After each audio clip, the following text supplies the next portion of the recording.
Men can't do a lot of things that women can do. We can't bear children or talk complete nonsense and get away with it because we're cute. We can't even stand with our hands on our hips, rolling our eyes and tapping one foot at the same time because it just looks silly when we do it. But at least we can spend a little time each month feeling out of sorts and depressed by visiting our favorite website, Everyday Feminism. Everyday Feminism is the site that empowers women and minorities by making them feel angry over every little thing so that they're never satisfied with anything and ultimately end up alone in their room sobbing because people are sick and tired of hearing them complain. This month's best post on Everyday Feminism is entitled, quote, "Coming out as queer is even more complicated for a fat person," unquote. Now, that title may strike some of you as hilarious, but that's only because you have a sense of humor. To most of the readers of Everyday Feminism, fat queerdom is a deeply serious matter, which of course only makes it that much more hilarious for the rest of us.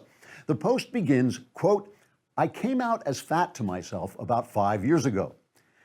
Now, let me stop right there. I find this sentence fascinating. The woman who wrote this post had to come out to herself as fat.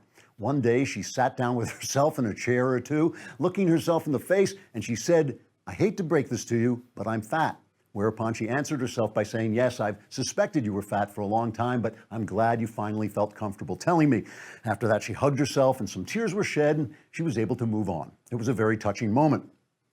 Dr. Carla Pfeffer, an assistant professor of sociology and women's and gender studies, or nonsense, as it's technically called, explains, quote, "People assume that since fatness is so visible, there is no need for fat people to come out as fat.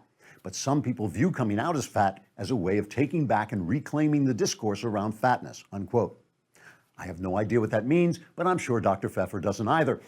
Otherwise, she'd be doing something more useful than teaching gender studies, like standing on one foot balancing a pencil on her nose. But coming out as fat is apparently not so easy if you have to come out as queer at the same time.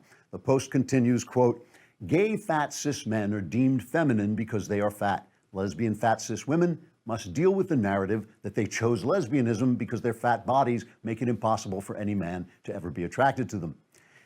This paragraph raises the all-important question: why does it never occur to anyone at Everyday Feminism that with just a little bit of courage, you don't have to care what people say about you? Still, you might want to lose some weight. Trigger warning, I'm Andrew Klavan. This is The Andrew Klavan Show.